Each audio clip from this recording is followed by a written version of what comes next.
La Luciérnaga, revista radiofónica del Sindicato de Trabajadores Académicos de la Universidad de Guadalajara.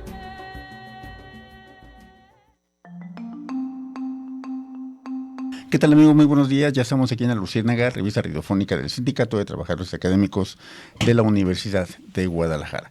Les saluda Gustavo López en el nombre de todo el equipo que hace posible La Luciérnaga. Muchas gracias a Eder Lepe, a César Hernández, a Andrea Mateo, muchas gracias. Y allá en los controles, desde luego, damos la bienvenida a Ricardo Durán. Tanto tiempo sin vernos, Ricardo, muchas gracias. ¿Cómo que están los controles? Él está en este momento en la ausencia de nuestro compañero José Luis Vázquez, quien se tomó el día de asueto. Pues bueno, en La Luciérnaga, como siempre, vamos a abrir los micrófonos para que los académicos de nuestra casa de estudios nos platiquen sus actividades. Ustedes ya saben que el propósito de La Luciérnaga es precisamente abrir las puertas de los laboratorios, los institutos, los centros de investigación, los cuerpos académicos, en fin, todos los foros que los académicos necesitan precisamente para desarrollar sus actividades. Pues esta es una ventana para que nos platiquen qué hacen, cómo lo hacen, con qué propósito lo hacen. Y precisamente el día de hoy tenemos un tema súper muy interesante. Usted ha de recordar que se habla mucho de obesidad, ha de recordar que se habla mucho de sobrepeso y que desde luego es dañino y que todo el mundo quiere estar en forma, pero ¿qué hay detrás de todo esto? Para esto, el día de hoy nos acompaña en el programa el doctor Eduardo Gómez Sánchez. Él es el director de la División de Disciplinas Clínicas del Centro Universitario de Ciencias de la Salud de la Universidad de Guadalajara. Es médico especialista en ortopedia y traumatología y maestro en ciencias médicas con orientación en cirugía.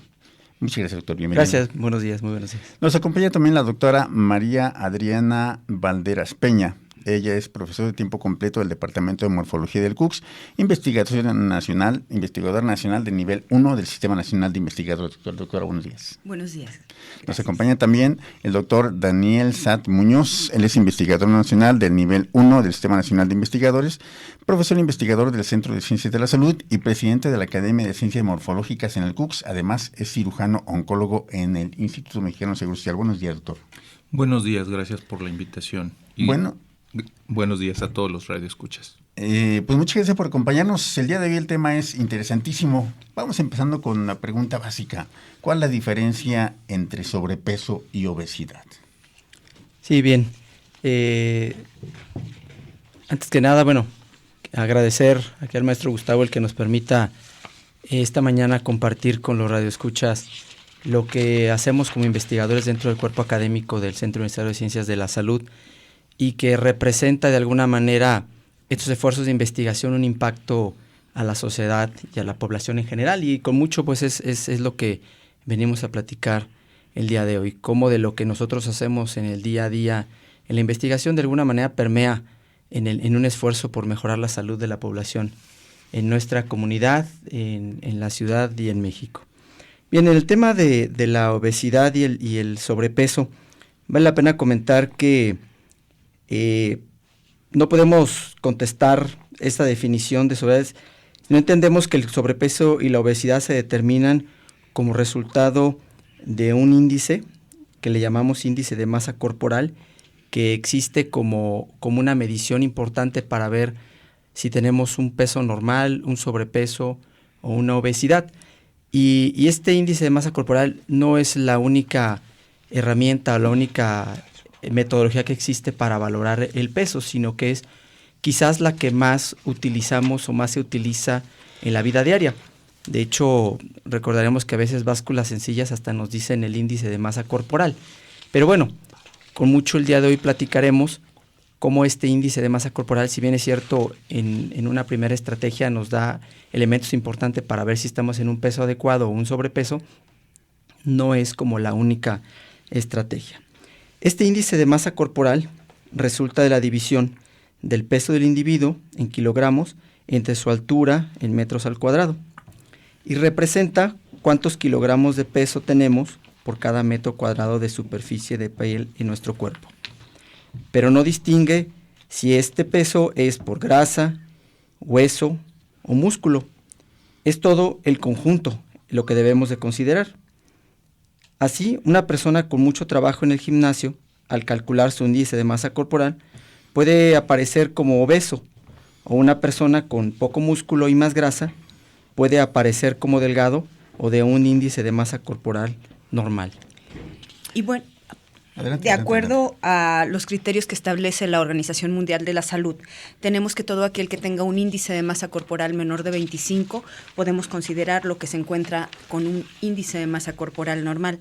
Y el problema empieza cuando los índices de masa corporal empiezan a incrementarse y aparecen de 25 a 29.9 kilogramos por cada metro cuadrado de superficie corporal, donde ya denominamos sobrepeso a esta condición. A partir de 30 kilogramos por metro cuadrado de superficie corporal, vamos a considerar que la persona es obesa. Y la obesidad, a su vez, la vamos a clasificar en grado 1, cuando el índice de masa corporal está entre 30 y 34.9, grado 2, cuando se encuentra entre 35 y 39.9, y grado 3, cuando es igual o mayor a 40 kilogramos por cada metro cuadrado de superficie corporal.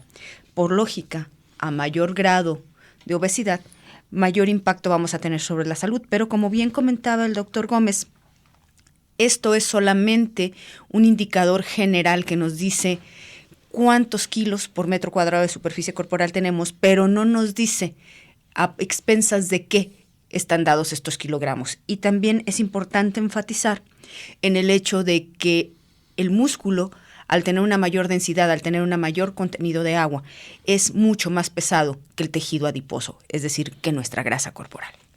Bueno, pues este es en general una entrada, el ingreso para poder entender la obesidad y para saber quién está obeso y quién no está obeso. Una primera entrada, ese es el famoso índice de Quetelet. Pero bueno, hoy una pregunta, ¿qué tan grave es este problema? Bien, vale la pena mencionar que el sobrepeso y la obesidad en el mundo lo podemos considerar o se puede considerar ya como un problema de salud pública. Esto porque, como lo veremos más adelante, pues tiene una relación importante con enfermedades que puedan desarrollarse a partir de este sobrepeso y la obesidad. Y bueno, ¿qué tan grave será el problema que bueno, por ejemplo, en el caso de México, estamos dentro del top 5 de países con más obesidad del mundo? Ya nada más con ello nos podremos dar cuenta la gravedad del asunto. Según la organización Alianza por la Salud, México cuenta para este 2023 con 21 millones de mujeres con obesidad y 15 millones de hombres que padecen obesidad. Entonces, imagínense, en el contexto nacional, en el año 2012 la Encuesta Nacional de Salud y Nutrición mostró de forma clara los problemas de salud relacionados al sobrepeso y la obesidad en la población mexicana. Y en las emisiones 2016 y 2018 se evidenció que el sobrepeso y la obesidad son el problema nutricional más frecuente y con mayores implicaciones en la población de escolares, adolescentes y adultos del país. Entonces, anteriormente quizás la obesidad la veíamos en sectores como de más adultos, pero ahorita actualmente con mucha preocupación identificamos que desde los niños que van a la escuela primaria existe una obesidad que llama la atención, ¿verdad? Bueno, cuando se piensa en obesidad, normalmente se piensa en inconvenientes estéticos. Normalmente se empiezan en inconvenientes de delgadez, voy a ir a la playa, me voy a casar, etcétera. ¿Qué tan serio es este problema de la obesidad? A nivel mundial, esto ha alcanzado ya niveles de una pandemia, realmente en los últimos 50 años. El problema radica en que tanto el encontrar un tratamiento o una prevención a largo plazo tienden a fallar. La persona quiere resultados inmediatos y ese es un gran problema.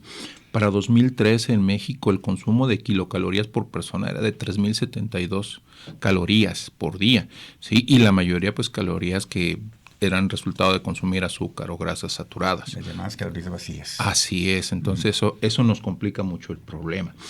Desde 1975 esto se ha venido triplicando, ¿sí? Y para 2016 más o menos se calculaban 1.9 billones de adultos con sobrepeso y de estos 650 millones tenían obesidad a nivel mundial. Entonces esto es realmente importante tratarlo, ¿sí? Y determinar qué tanto es sobrepeso, qué tanto es obesidad y qué tanto pudiese ser mal diagnosticado solamente con el índice de masa corporal. Sin embargo, el problema no es solamente una salud, un problema de salud general. Hay problemas más enfocados que la obesidad representa un factor de riesgo importante para desarrollar otro tipo de patologías, ¿no? Así es. De hecho, la presencia de sobrepeso y de obesidad nos va a incrementar el riesgo de padecer enfermedades cardiovasculares como el infarto agudo al miocardio, como los eventos vasculares cerebrales, lo que llamamos infartos cerebrales, los desórdenes musculoesqueléticos como la osteoartritis o como problemas degenerativos a nivel de columna o a nivel de rodilla que llevan finalmente, o incluso a nivel de cadera, que llevan finalmente a un paciente a llegar al borde del reemplazo articular. La diabetes mellitus tipo 2, que además es altamente prevalente en nuestro país y no hay una sola familia en todo México que no tenga al menos un diabético dentro de su entorno muy cercano, e incluso algunas enfermedades neoplásicas como el cáncer. En este punto, pues es importantísimo señalar que hasta un 40% de los cánceres se asocian a sobrepeso u obesidad. Hablamos de cáncer de mama, cáncer de endometrio, cáncer de próstata, cáncer de colon e incluso cánceres que no tienen nada que ver con cuestiones hormonales se asocian a obesidad como cáncer de pulmón. Estamos hablando de una serie de patologías que normalmente dan en la edad adulta. Hablamos de cardiopatías, de eventos vasculares cerebrales, de diabetes, hipertensión. Uno asocia esas enfermedades con la edad adulta. Pero ¿qué pasa con el sobrepeso y la obesidad en la edad infantil? Bueno, cabe resaltar que en estudios recientes el tema de la obesidad infantil ha condicionado no solamente el que se cuente con trastornos musculoesqueléticos en los niños, como empieza a haber deformidades, por ejemplo, en extremidades inferiores por el sobrepeso, empieza a haber que los niños se quejan de dolor de espalda, empezamos a ver ya también trastornos metabólicos, que es lo que llamamos metabólico, todo lo que es el complejo de cómo funciona el cuerpo al momento del día a día, la parte hormonal, en la parte circulatoria. Y son cosas que no veíamos antes, pues, y cómo desde la infancia podemos ya identificarlo. Y bueno, en este punto quiero resaltar que el mayor reto que encontramos hoy en día no es tratar de buscar una solución rápida que genere el que desaparezca el sobrepeso y la obesidad, porque es una condición muy difícil, sino que la realidad es que a este problema de salud pública se debe de optar por una prevención efectiva, tomando acciones tempranas y facilitando a la población alternativas de alimentación con un contenido bajo en grasas, contenido bajo en azúcares y sales, y que a la vez se promueva los estilos de vida saludable como pueda ser la actividad física. Esto en algunas entidades ha generado políticas públicas en donde se pretende idealmente orientar a la población cuál sería como las características de una dieta adecuada, pues hablando de que debe de ser completa, de que tenga todos los nutrientes, equilibrada, esto es que tenga las proporciones adecuadas, que sea inocuo, suficiente, variada, porque al final del día el que las familias tengan una orientación de qué es una buena dieta nos puede de alguna manera garantizar que tendremos al menos una alimentación que no estará promoviendo la obesidad. Y en el sentido de los niños, recordarán que una de estas políticas públicas que se gestó en Jalisco fue el evitar la venta de comida chatarra en las escuelas, pues que anteriormente no estaba limitado y que bueno, se consideraba que pudiera ser uno de los factores por los cuales luego empezamos a encontrar a los niños con obesidad, aunque ya sabemos actualmente pues que es multifactorial, pues si bien es cierto la alimentación juega un papel importante, también hay otras cosas que cuentan, porque no nada más comen en la escuela, también comen en la casa, en la tarde cuando están solos o cuando están jugando en la calle, y también pues obviamente la poca actividad física luego que se promueve.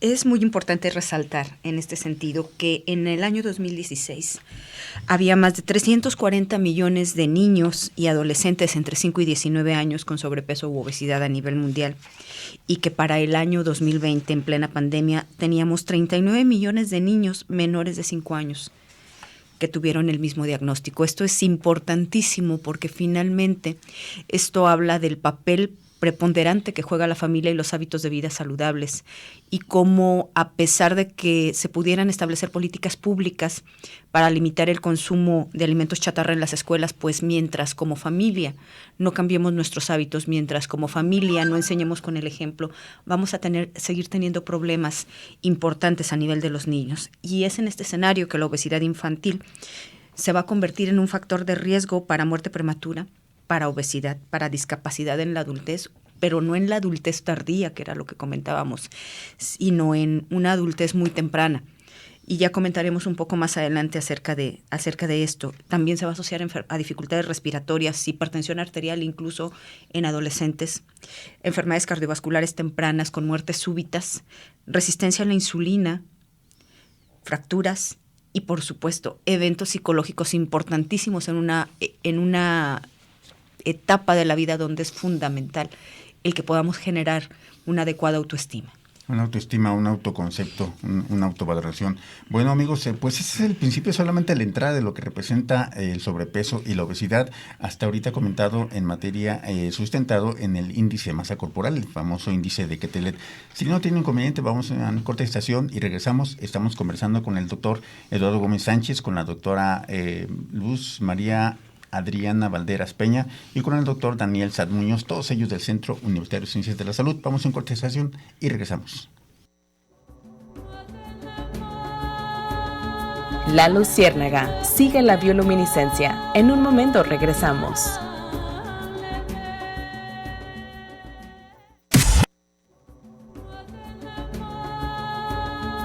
La Luciérnaga sigue las bioluminiscencias.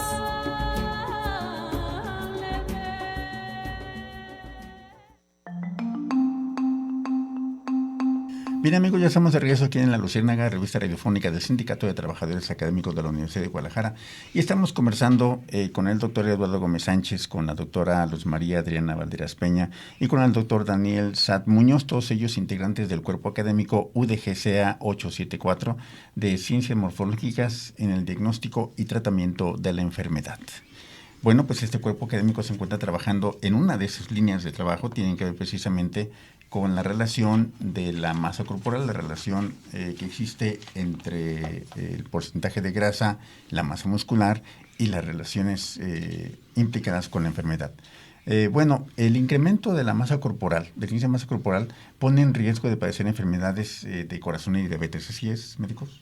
Aunque de inicio la respuesta debiese ser un sí rotundo, porque es difícil con el puro índice de masa corporal determinar quién pudiese tener o no pudiese tener algo que desde 2009 se maneja como la obesidad saludable, es decir, la persona que tiene un índice de masa corporal asociado a mucha grasa, pero que no presenta los mismos riesgos cardiovasculares, los mismos riesgos, de enfermedades cardiovasculares. Para poder llegar a esto o entender este concepto, hay que entender que la obesidad es un estado inflamatorio crónico, ¿sí? Donde hay una respuesta inflamatoria de muy bajo grado, ¿sí? Y que las causas de la obesidad abarcan diversos ámbitos que van a incluir aquellos de origen genético, conductual. La gente tiende a comer, ¿sí? Porque así lo vio, porque así lo muestran los anuncios, ¿sí? Cuestiones socioeconómicas, ambientales, todos estos factores se encuentran directamente asociados al crecimiento económico actual, mismo que ha favorecido un estilo de vida sedentario, con una mala condición alimenticia, con baja capacidad para hacer ejercicio o con la no tendencia a hacer ejercicio. Muchos lugares, muchas empresas, sobre todo privadas, tienen gimnasios para que sus empleados cuando menos una media hora, una hora, bajen a hacer ejercicio en la jornada laboral. Esto es rarísimo verlo en México, ¿sí? Pero sí existen en otros lados. Okay. Todo esto ha incrementado el número de casos de forma acelerada y existe una proporción, sobre todo en México, todavía no conocida, de esta obesidad saludable, ¿sí? que no va a presentar elevación en factores de reactantes de fase aguda, proteína C reactiva, disminución en la albúmina, incremento de la grasa visceral, incremento de la grasa subcutánea, ¿sí? Y que conllevarían, aumento en el tamaño de las células que contienen la grasa, los adipocitos, y que conllevarían a lo que es la obesidad no saludable, esa que sí tiene riesgos cardiovasculares, riesgos metabólicos, lo que antiguamente se llamaba el síndrome metabólico, la resistencia a la insulina. ¿Sí? Muchos investigadores todavía no se ponen de acuerdo en cómo llamarla o qué factores incluir para hablar de una obesidad saludable y una obesidad no saludable. La obesidad, la obesidad no saludable es aquella que antiguamente se llamaba endógena, la persona que tenía abdomen de manzana, la grasa visceral y muy poca grasa subcutánea. En cambio, la obesidad saludable era la que tenía mucha grasa subcutánea y poca grasa visceral en el abdomen, ¿sí? Pero es una forma de generalizar, ¿sí?, este concepto. Bueno, básicamente, entre otros conceptos, además del de obesidad saludable y no saludable, que como bien comentaba el doctor Satt, es difícil discernir en qué momento pasamos de tener una obesidad no saludable a la no saludable y en qué momento empezamos a tener factores de riesgo para enfermedades crónico-degenerativas. Encontramos también la situación de la obesidad sarcopénica. Y es aquí donde empieza a jugar un papel importante el análisis de la composición corporal a través de la bioimpedancia eléctrica. Justamente esta obesidad sarcopénica se presenta en el individuo que tiene un alto grado de tejido adiposo y poco tejido muscular. De hecho, es alguien que incluso pudiera tener un índice de masa corporal normal, pero su proporción entre músculo y grasa es tal que predomina la grasa. Podríamos decir que son delgados bofos de alguna manera, por decirlo en una forma muy coloquial. Y es una característica que se da mucho en enfermedades crónicas. Tenemos, y lo empezamos a ver muchísimo en los pacientes con COVID-19 que terminaban hospitalizados en las unidades de cuidados intensivos. Veíamos cómo el paciente se consumía, se le ponían flaquitas las extremidades, pero la grasita en el abdomen se veía totalmente bofa, con unos brazos y piernas muy delgados. Recordemos que, robándole un poco el área de expertise al doctor Gómez, que es quien es el experto en músculo esquelético, pero ellos tenían un consumo importante de la masa muscular del cuádriceps, básicamente a nivel del fémur, y prácticamente pérdida del músculo a nivel de extremidades superiores. Así que esto nos hablaba de esta obesidad sarcopénica con elevación importante de mediadores inflamatorios que ya mencionaba el doctor Satt. Muy importante. Bueno, pues entonces tenemos sobrepeso, tenemos obesidad saludable, tenemos obesidad no saludable y tenemos la obesidad sarcopénica. Así es.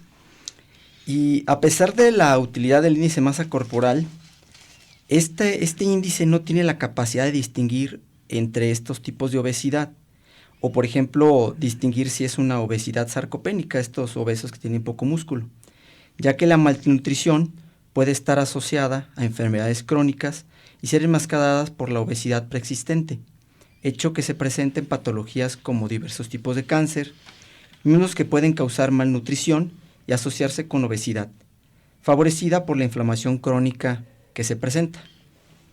Bueno, y todos ellos representan un índice de masa corporal elevado.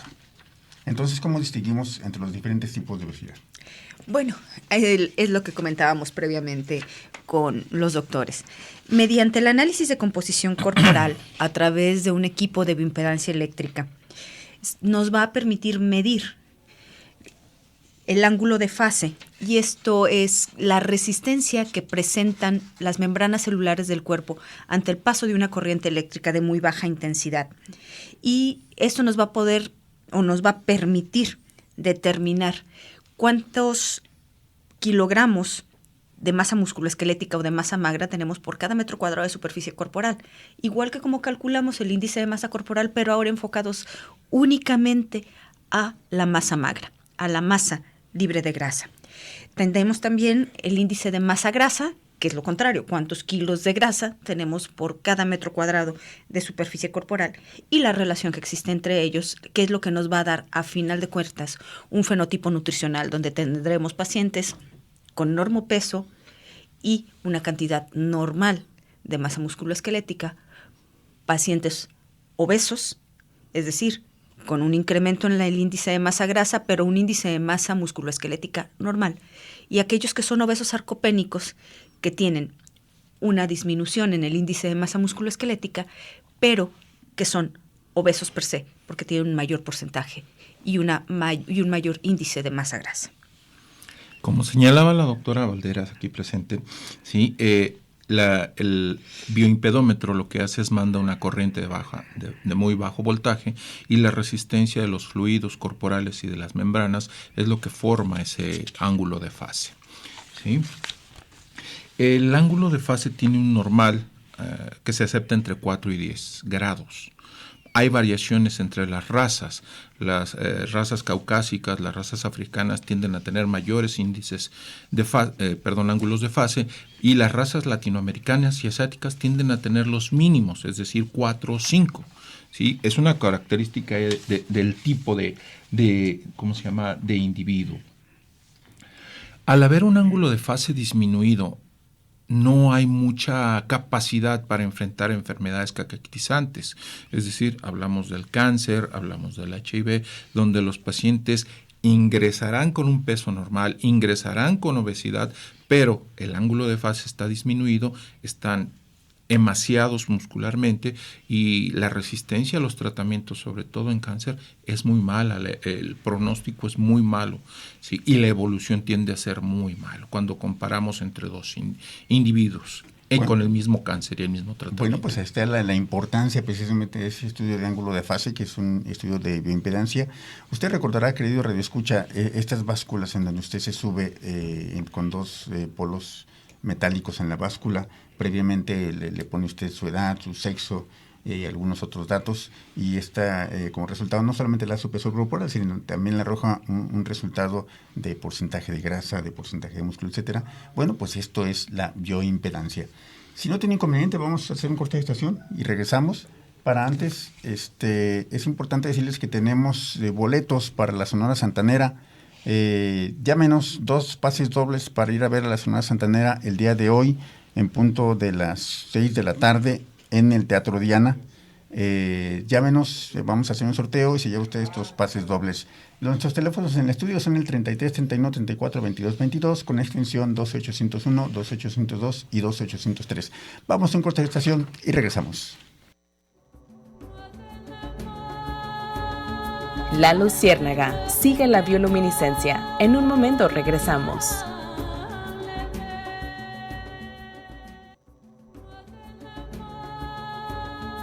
La Luciérnaga, sigue las bioluminiscencias.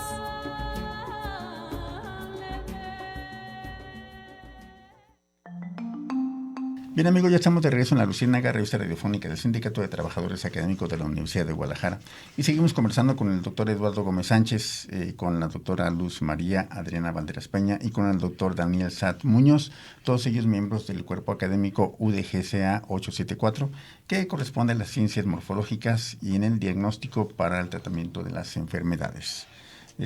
Bueno, tenemos un tema importante todavía que comentar, un punto importante, y es que existen algunos datos en Guadalajara. ¿Cómo se perfila el índice de masa corporal en Guadalajara? Bueno, básicamente sabemos que si nos vamos solo con el índice de masa corporal, vamos a tener las mismas distribuciones que a nivel nacional, donde más del 70% de mujeres arriba de los 40 años y de varones también tienen o sobrepeso u obesidad, pero en nuestro grupo de trabajo hemos empezado a generar algunos datos en diversas poblaciones, como mujeres adultas sanas, jóvenes y no tan jóvenes, digamos aquellas que nos encontramos ya casi en la quinta década de la vida o en la quinta década de la vida. Y tenemos que en pacientes con cáncer cervicuterino, en estas pacientes es frecuente la obesidad sarcopénica. A pesar de que tienen un peso normal, tan solo por la enfermedad pierden músculo, y a pesar de tener muchas de ellas un índice de masa corporal normal, tienen obesidad sarcopénica por esta pérdida de masa musculoesquelética.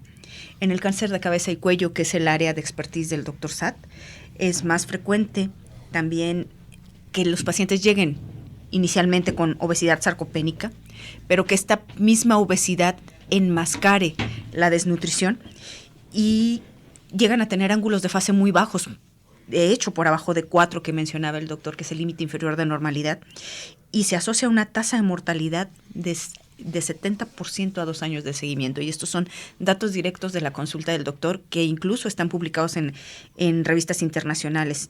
Y por último, pues en los estudiantes de licenciatura, precisamente de nuestro centro universitario, ya contamos con algunos datos y en breve arrancaremos con la evaluación, pero en un análisis muy rápido tenemos que el 40.67% de mujeres y el 31% de varones son obesos y que al final de cuentas 22% de las mujeres y casi 40% de los varones cursan con sarcopenia desde edades muy tempranas. En esta población joven no encontramos obesidad sarcopénica, afortunadamente, pero apenas 37% de las mujeres y 31% de los hombres tienen un peso normal y una masa musculoesquelética normal. Sí, y bueno, entonces como hemos visto en el transcurso de este espacio, la medición del ángulo de fase se vuelve el objeto del deseo actualmente de los investigadores, porque de alguna manera nos permite saber en esta nueva forma de medirlo realmente las repercusiones que se tienen, las proporciones que se tienen entre la obesidad, que puede ser saludable o no saludable, y es entonces que como cuerpo académico nos hemos estado dando la tarea de medir y sacar los índices en la población en general, que nos permita luego comparar en algunas poblaciones qué tan bien o qué tan mal están en esta parte que le pudieran llamar pues el estado nutricional, sabiendo pues que obviamente esto nos genera también información que a futuro nos permitirá prevenir el que tengamos la obesidad y todas las condiciones propias que hemos platicado que generan los pacientes obesos en cuanto a enfermedades, o que si algún obeso tiene alguna enfermedad, pues el factor pronóstico de qué tan bien o qué tan mal le va a ir con su tratamiento de la enfermedad. Pues muy importante este estudio. Muchas gracias por compartirnos esta información muy valiosa. Ahora tenemos nuevos ángulos desde donde ver la obesidad y sobre todo el factor de riesgo real que representa para otras patologías, los factores pronósticos a partir de ese estudio de ángulo de fase. Muchas gracias por su participación. Amigos, esta fue la colaboración, la presencia del doctor Eduardo Gómez Sánchez, de la doctora Luz María Adriana Valderas Peña y del doctor Daniel Saad Muñoz, todos ellos integrantes del cuerpo académico 874 en ciencia morfológica, en el diagnóstico del tratamiento de enfermedades. Muchas gracias por acompañarnos. Gracias. Gracias.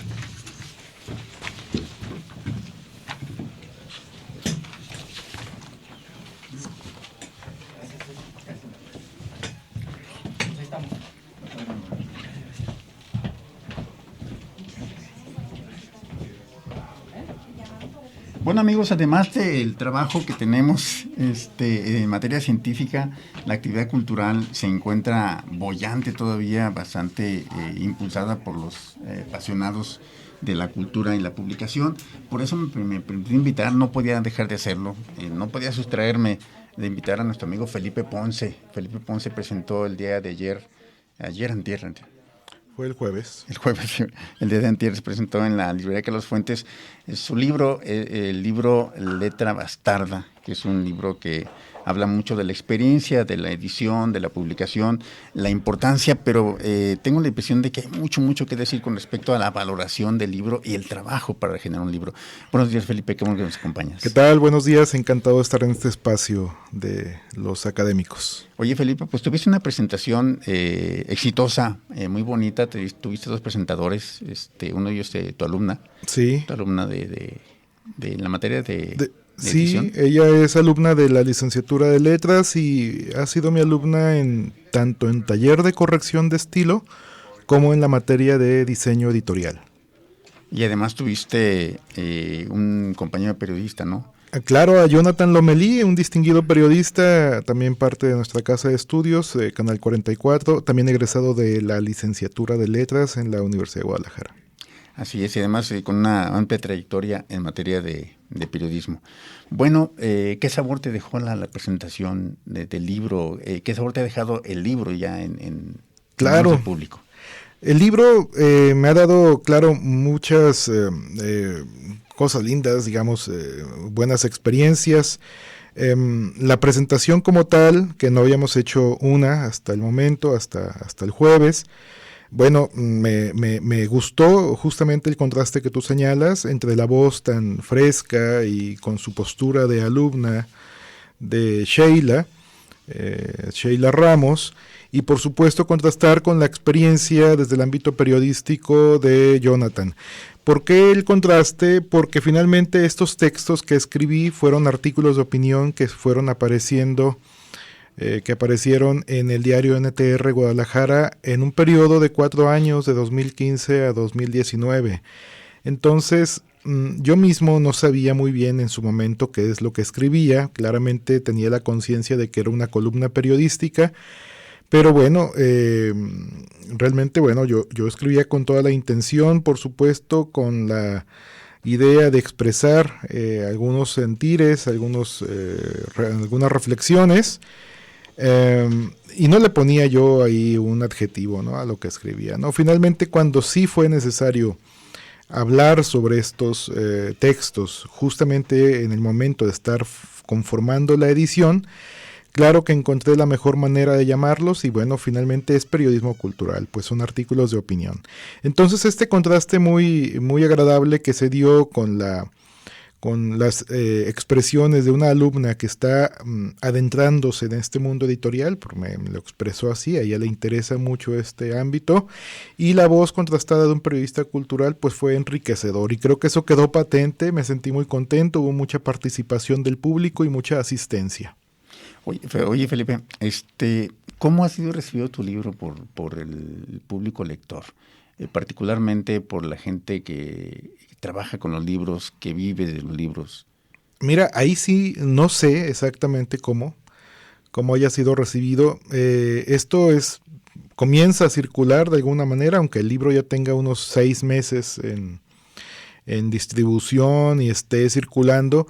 Realmente de personas del oficio todavía no tengo retribución. Bueno, lo he compartido con colegas editores, me felicitan y todo. Digo, en ese sentido siempre es muy bien recibido, pero hace falta, mira, que haya mayores comentarios.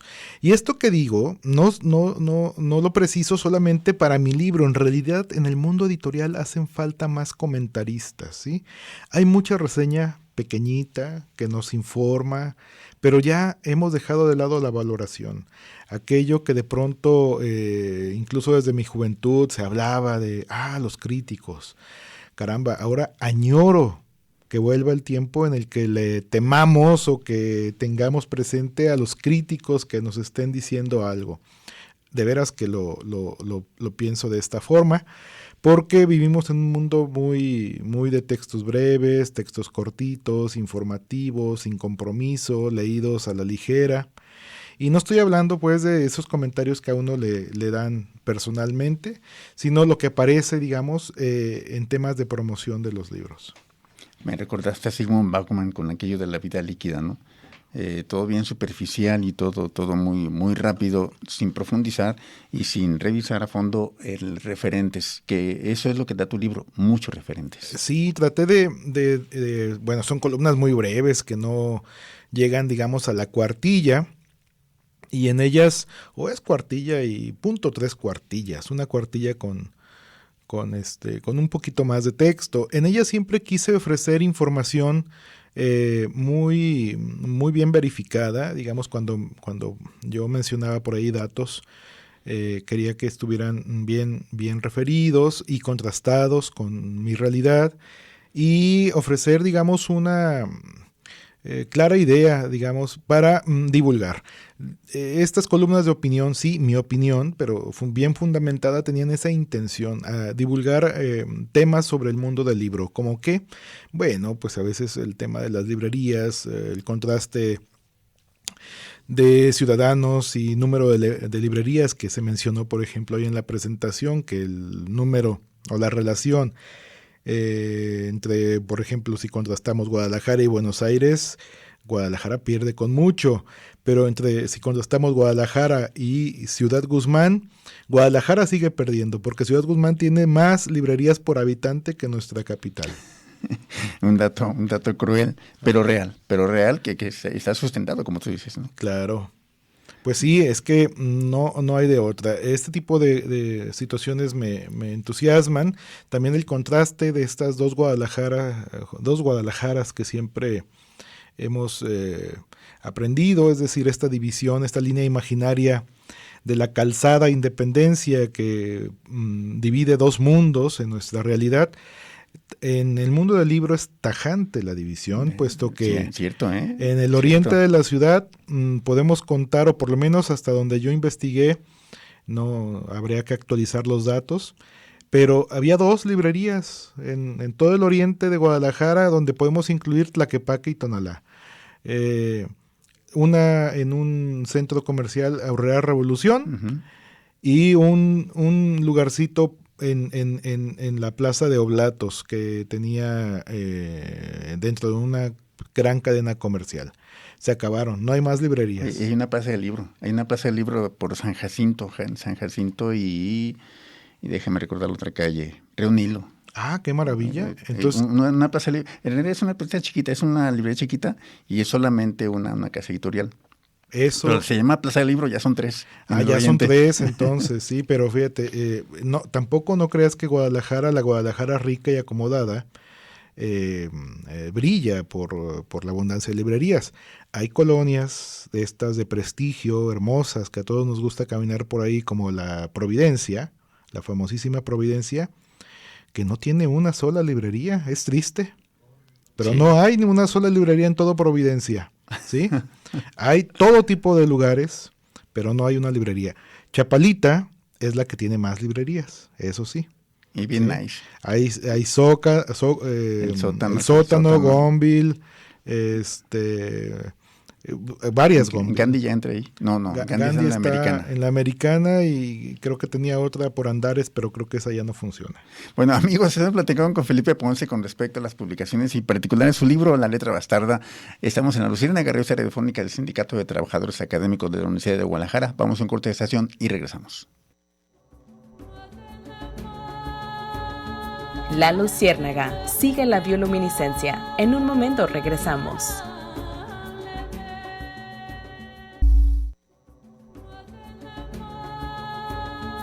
La Luciérnaga sigue las bioluminiscencias.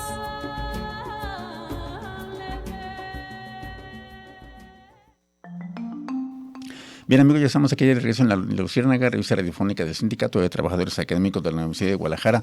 Ya menos, estamos regalando 2 pases dobles para ir a ver la Sonora Santanera el día domingo a las 6 de la tarde en el Teatro Diana. A ver otra vez. La Sonora Santanera, 2 pases dobles, domingo 4 en punto a las 6 de la tarde en el Teatro Diana. Ya menos, en un momento más le vamos a pedir a Felipe que nos diga el número mágico y ahorita decimos quiénes son los participantes y quién se lleva estos 2 pases dobles. Seguimos platicando con Felipe con respecto a esto de la publicación de su libro Letra Bastarda. Y yo le preguntaba de que hace falta mucho más compromiso con el libro, hace falta mucha más atención, un trato más digno al libro y a la elaboración del libro, porque lamentablemente en muchos espacios, incluso académicos e incluso científicos, la publicación del libro se hace de manera tan descuidada, tan superficial, que no deja de ser solamente más un trámite, ¿no? Exacto, creo que se ha perdido esa atención que merece cualquier publicación ante, digamos, algunas herramientas que facilitan el trabajo y que de pronto nos pueden crear una idea equívoca de que aquello es fácil, ¿no? Yo no dejo de pensar en los antiguos editores, en los antiguos impresores, que requerían un gran adiestramiento, una gran preparación. Era una responsabilidad grandísima y absoluta el tratamiento de los textos, y que esa importancia se ha ido diluyendo, ¿no? Como un trámite más.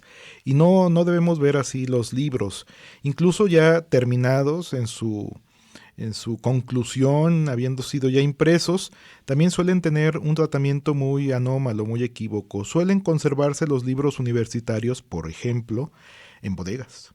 ¿sí? Nunca circulan o lamentablemente circulan muy poquito, porque no se planeó justamente pues el camino que deben seguir una vez que son impresos. Pareciera que todo termina allí con la realización del objeto, pero en realidad todo comienza allí, porque el objeto, digamos, la realización de un libro que conllevó también todo el trabajo de escritura, de investigación, es una fase. La fase final termina cuando finalmente el libro es atendido por el lector. Algo muy importante, Felipe, hacer un libro implica diseñar un instrumento para la lectura, para una lectura que busque ser gozosa, que busque ser provechosa. El diseño tiene mucho que ver, la preparación del libro tiene mucho que ver, de tal manera de que se antoje tenerlo en las manos, leerlo, disfrutarlo, enterarse de lo que trata.